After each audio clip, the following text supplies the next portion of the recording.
જિલ્લાના નસવાડી તાલુકામાં।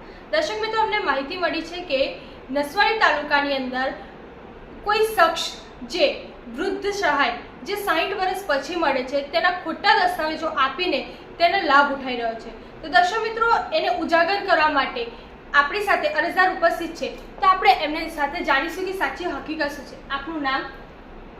મારું નામ જયસ્વાલ રાજેશ કુમાર ઉર્ફે બબલુ। આપનો જે અમને માહિતી આપી હતી કે વૃદ્ધ સહાય જે 60 વર્ષ પછી મળે છે તેની ખોટા દસ્તાવેજો આપીને લાભ ઉઠાવી રહ્યા છે, તેની પાછળની હકીકત શું છે? હકીકત એવું છે કે અમને એવું ખબર પડી કે ખાપરિયા ગામે વૃદ્ધ પેન્શન ખોટા માણસો લઈ રહ્યા છે।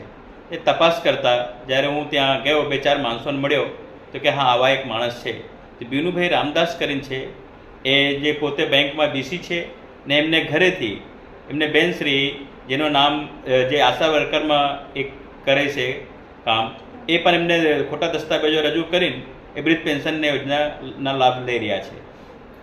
આની માહિતી મળ્યા બાદ આપને શું શું કાર્યવાહી કરી છે અને કોને કોને એ દસ્તાવેજો અને લેટર તમે મોકલ્યા છે?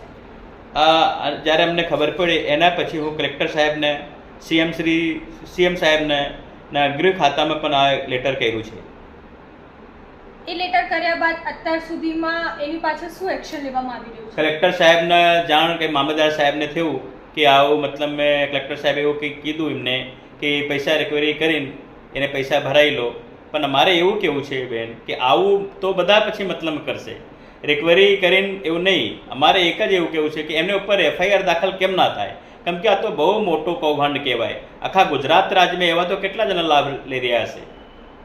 આપની સાથે જોઈ રહ્યા છે કે આપણી પાસે ડોક્યુમેન્ટ્સ પડ્યા છે, તો હું રિક્વેસ્ટ કરું છું કે તે અમારા કેમેરામેનને બતાવે અને લોકોને જાણ કરાવડાવે કે આવી રીતે તમે ડોક્યુમેન્ટ કરાવડાયા છે અને આના પછી એક્શન લેવામાં આવે છે। જે કે દર્શક મિત્રો, આપ જોઈ શકો છો કે તેમનો લેટર હેડ પર એમને રિક્વેસ્ટ કરી હતી કે આવી રીતે બોગસ વૃદ્ધ પેન્શન લેવામાં આવી છે। એ પછી એમને કલેક્ટરમાંથી જે લેટર આવ્યો છે તેની વિશે છે કે આની તપાસ કરવામાં આવે। ત્યારબાદ તેમના દ્વારા મામલતદારમાં અને મામલતદારશ્રીને લેટર આપવામાં આવે છે કે આવી જ રીતે એમને વૃદ્ધ પેન્શનની ખોટી પેન્શન લીધેલી છે તેના વિશે। અને સાથે સાથે દર્શક મિત્રો, એમની સાથે એ પણ ઉપસ્થિત છે કે જે માણસે આ પંચકેસ છે, અને સાથે સાથે તમે નેક્સ્ટ પેજમાં જોઈ શકો છો કે તે ખુદ સ્વીકારે છે કે તેમને ખોટી રીતે વૃદ્ધ પેન્શનનો લાભ લીધેલો છે, જે મેજિસ્ટ્રેટની સમક્ષમાં એમને લિખિતમાં સ્વીકારેલું છે। તો જેથી કરીને એમનો જે આક્ષેપ છે કે વૃદ્ધ પેન્શન જેમને ખોટી રીતે લીધી છે તે આનાથી એક રીતે સાબિત પણ થઈ શકે છે। તો આપ હવે અધિકારીને અમારા માધ્યમથી શું કહેવા માંગો છો? હું એવું કહેવા માગું છું કે એને ઉપર ફોજદારી ગુનો દાખલ થાય, કેમ કે એટલો મોટો કૌભાંડ ગુજરાત રાજ્યમાં આપણે ઉજાગર કરીએ તો એવા તો કેટલા જણા લઈ રહ્યા હશે। और મને તો એવું જાણવા મળ્યું છે કે જે એને BPL રેશન કાર્ડનો ધારક છે એમાં અગર અંગત તપાસ થાય તો એમાં પણ મતલબ બહુ મોટો કૌભાંડ છે, કેમ કે એને BPL લાભાર્થી ખરેખર સાચા નથી, એ ખોટા જ છે, ખોટા દસ્તાવેજો રજૂ કરીને એ BPL લાભાર્થી બહેનો છે, મને એવું લાગી રહ્યું છે। એટલા માટે તમારે એવું કહેવા માંગો છો કે જે એ BPL કાર્ડનો લાભ ઉઠાવી રહ્યા છે, જેથી કે વૃદ્ધ પેન્શનમાં ખોટા દસ્તાવેજો મૂકીને વૃદ્ધ પેન્શન લઈ શકે છે, તો રીતે BPL કાર્ડનો પણ એ લાભ ઉઠાવી શકે છે। તો તમે એની તપાસ કરાવવા માંગો છો અને સાથે સાથે ફોજદારી ગુનો દાખલ કરવા માંગો છો? જી હા।